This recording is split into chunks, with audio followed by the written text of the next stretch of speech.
Hello everyone, welcome to our channel. Very big breaking news అండి.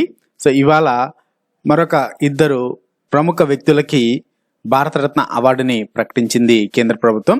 మరి భారతరత్న మన భారతదేశంలో ఇస్తున్నటువంటి అత్యున్నత పౌర పురస్కారం అని చెప్పుకోవాలి. ఇప్పటివరకు ఆల్రెడీ ఈ 2024 సంవత్సరంలో ఆల్రెడీ ఇద్దరికి ప్రకటించారు. మరి ఇవాళ అనగా ఫిబ్రవరి 9, 2024 మరొక ఇద్దరికి ప్రకటించడం జరిగింది. సో అందులో మన మాజీ ప్రధానమంత్రి అయినటువంటి పివి నరసింహారావు గారు ఉన్నారండి. సో పివి నరసింహారావు గారికి భారతరత్న ప్రకటిస్తున్నట్టు ప్రధానమంత్రి నరేంద్ర మోడీ గారు ఇవాళ ట్వీట్ చేశారు. సో మరి పివి నరసింహారావు గారికి భారతరత్న ప్రదానం చేయడం జరుగుతుంది. సో మరణానంతరం వీరికి ఈ అవార్డుని ప్రకటించారు. సో అలానే మరి ఈయన మన భారతదేశానికి 9వ ప్రధానమంత్రిగా పనిచేశారు. అలానే ఉమ్మడి ఆంధ్రప్రదేశ్ రాష్ట్రానికి 4వ ముఖ్యమంత్రిగా కూడా పనిచేశారు పివి నరసింహారావు గారు. మరి మన సౌత్ అనగా దక్షిణ భారతదేశం నుంచి ప్రధానమంత్రి అయినటువంటి వ్యక్తిగా పివి నరసింహారావు గారు గొప్ప పేరు సంపాదించారు. అలానే ప్రముఖమైన వ్యక్తిగా ముఖ్యమంత్రిగా పనిచేశారు, అలానే ప్రధానమంత్రిగా కూడా పనిచేశారు. మరి ఈయనతో పాటుగా కూడా మరొకరికి కూడా ప్రదానం చేయడం జరుగుతుందనేసి సో ఈయనకు కూడా మరణానంతరం ప్రకటించారండి. MS Swaminathan, father of green revolution. So భారతదేశ హరిత విప్లవ పితామహుడు ఈయన ఎంఎస్ స్వామినాథన్.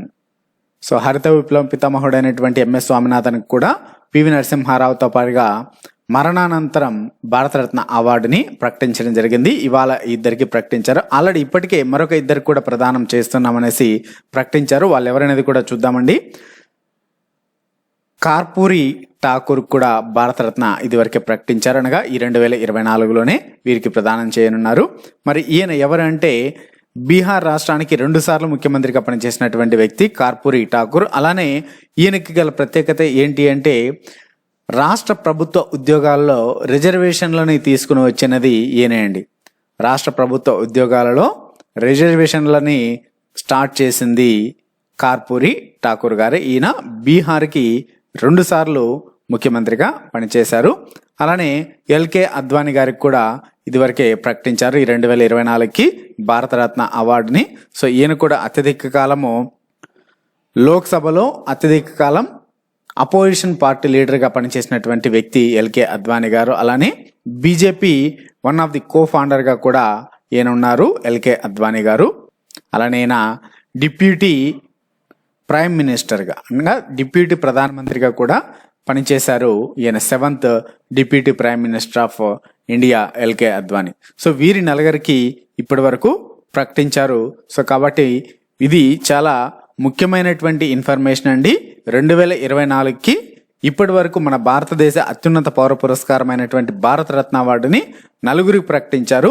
సో మొదటగా కర్పూరి ఠాకూర్కి, తర్వాత ఎల్కే అద్వానీ గారికి, తర్వాత పివి నరసింహారావు గారికి, అలానే ఫాదర్ ఆఫ్ గ్రీన్ రెవల్యూషన్ అయినటువంటి భారత విప్లవ పితామహుడు అయినటువంటి ఎంఎస్ స్వామినాథన్ గారికి.